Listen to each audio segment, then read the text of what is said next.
continuidade ao tema que nós falamos na semana passada sobre medo e o quanto que o medo nos incapacita, nos bloqueia e pode levar ao desenvolvimento de doenças que, na verdade, não se tem ideia quando se está com medo, pequenos medos. Então, eu vou pedir a você que, se você não se inscreveu no canal, se inscreva, curta e compartilhe o vídeo para que o YouTube entenda que ele é relevante para chegar até um número maior de pessoas. Muito bem, então falamos no vídeo anterior sobre o medo. O medo, por si só, ele denota, ele mostra, ele nos revela uma insegurança. E não podemos ter medo? Sim, podemos, devemos, porque tudo que é novo nos assusta. Temos aquele momento de ansiedade por uma situação nova, por um trabalho novo, por um encontro, por uma festa, por um jantar, por uma reunião. Fico ansiosa para saber se vai sair tudo certo, mas isso passa. Então, ansiedade por uma situação nova. O medo de enfrentar a situação nova, uma situação ou várias situações, ele já vem num outro contexto. Ele já vem de forma incapacitante. O que quer dizer incapacitante? Eu fico incapaz, eu sou incapaz de ir àquele compromisso, comparecer àquele compromisso, realizar determinada tarefa, ir a uma festa, encontrar os meus amigos, e aí vai uma série de medos. E como é que isso acontece? Muitas vezes, na nossa abordagem, que é a psicanálise, nós vamos buscar essas causas lá atrás. Claro que nós não vamos ficar trabalhando a parte lá da infância durante o processo inteiro, mas sim nós vamos trazer aquelas situações lá da infância, de algum momento ali, e como é que isso é vivido nos dias de hoje. Então, algumas vezes nós percebemos pais tentando dar o seu melhor, fazer com que seu filho não sofra nenhuma frustração. Só que não sofrer frustração acaba tornando o indivíduo uma pessoa frágil, uma pessoa incapaz de entrar em contato com o não, com a frustração em si. A frustração faz você crescer. Então aí eu vou ficando com medo. E como eu estava falando, nós observamos algumas vezes pais que chegam ali cheios de energia positiva para cuidar dos seus filhos, mas meu filho tem medo de ficar no quarto sozinho. Meu filho tem medo de luz apagada. Meu filho tem medo de ir para a escola. Meu filho tem medo de uma nova situação. Tem medo de conhecer outras pessoas. É porque ele é tímido. Não, não é. Ele é inseguro. E você muitas vezes acaba alimentando essa insegurança por uma necessidade inconsciente dos pais. Enquanto meu filho é inseguro, enquanto ele precisa de mim, enquanto eu preciso cuidar dos medos que eu alimento, eu preciso ser útil a ele. Então, eu sou necessário. Porque a partir do momento em que essa criança vai crescendo, vai vivendo frustração e ela vai conseguindo vencer obstáculos, ela vai se tornando independente. E é aquela fase da infância da independência que é necessária. Existem pais que não conseguem deixar seus filhos só dentro de uma casa, dentro de um apartamento, filhos de adolescentes já, 12, 13 anos, nenhum momento. Ele não pode ficar sozinho, ele fica com medo. E aí vem outros medos. Medo de ficar sozinho, medo de ir para o elevador, medo da chuva, medo da festa, medo de brincar com os colegas no condomínio, medo do jogo de futebol, medo de sair sem ninguém. Medo de cuidar do pet, medo de não acertar as atividades da escola, e aí eu tenho medo de errar e aí eu não faço, eu preciso do meu pai, e meus pais acabam fazendo os deveres, e isso vai fazendo o quê? Formando um adulto extremamente inseguro. E esse adulto extremamente inseguro, nós observamos hoje. Nós fazemos vídeos aqui às terças e às sextas-feiras. Às terças, sobre psicologia organizacional. E na sexta-feira nós falamos de uma forma mais ampla, comportamental. Mas a causa principal de muitos jovens fracassarem hoje é o cuidado excessivo lá atrás. a falta de limite. E o quanto que o pai não desafiou essa criança. É interessante, se você sai final de semana, vá a um parque e observe. Normalmente, final de semana, sábado, domingo, os pais ficam com os seus filhos, os pais que são separados.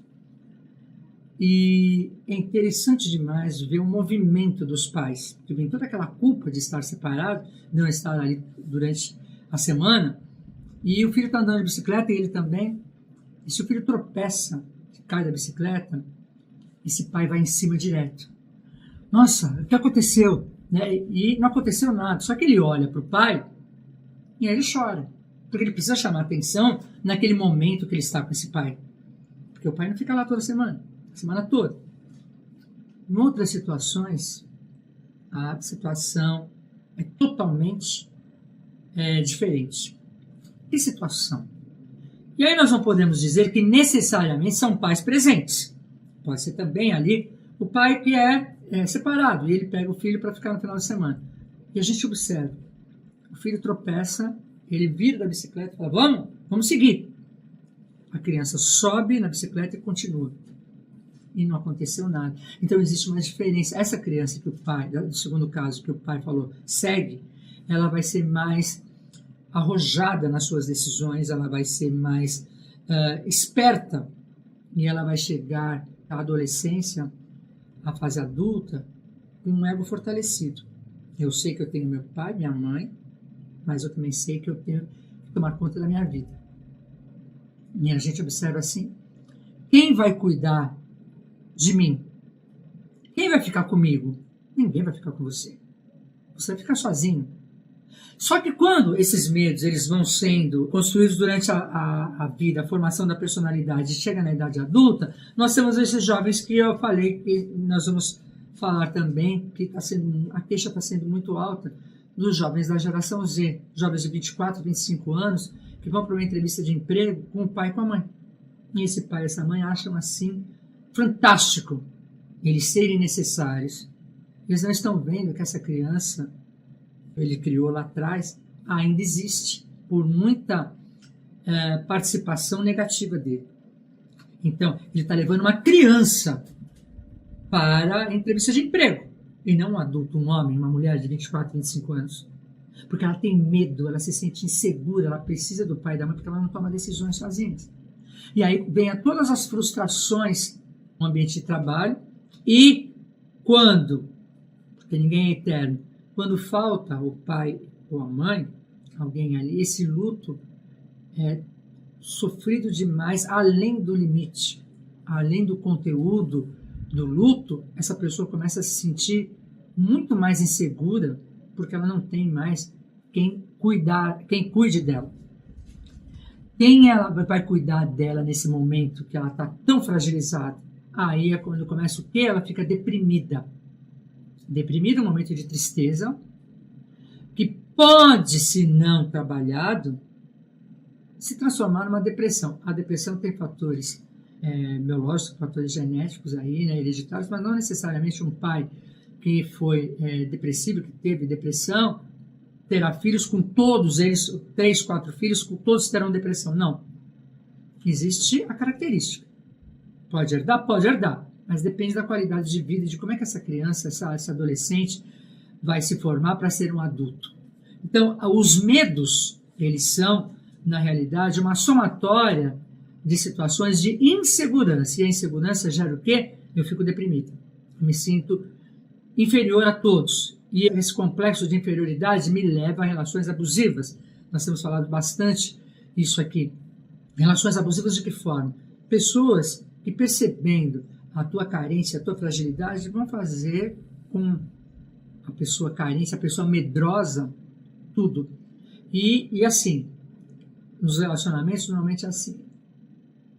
Você vai sofrer comigo, você vai ficar, mas você pensa que você vai encontrar alguém melhor do que eu e a pessoa acaba acreditando que não vai encontrar ninguém melhor do que essa pessoa que está na vida dela, que judia.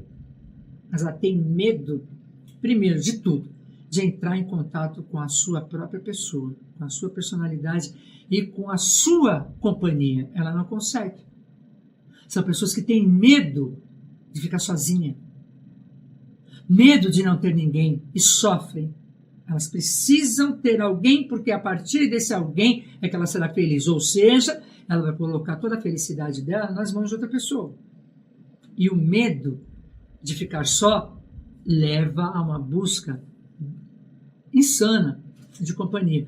Quando não, busca ir para sair de algum momento que ela não consiga perceber a sua própria companhia e não conseguindo lidar com a sua solidão ali, com aquele momento de eu comigo mesmo, crescimento, reflexão, ela vai para as drogas, ela vai para a bebida, ela vai para o sexo com várias pessoas ali, ela vai para o consumo nas mais diversas formas, né? Alimentação, sexo, compras, bens materiais, se afunda na parte financeira. Tudo isso está relacionado à insegurança, e essa insegurança está relacionada aos medos que nós falamos nesse vídeo e no vídeo da semana passada. Então, eu vou deixar aqui um questionamento. Medos, eles são comuns. Para você, como é que você lida com as situações novas? Em algum momento você se sente meio que amedrontado, ou inseguro, ou até ansioso por uma situação nova que está para acontecer? E como é que isso acontece com o teu emocional? Você consegue elaborar isso? Ou você acredita que está na hora de você procurar uma ajuda psicológica? Eu espero que esse vídeo tenha feito sentido para você. Se fez, curte, compartilha e se inscreve no canal. Até mais.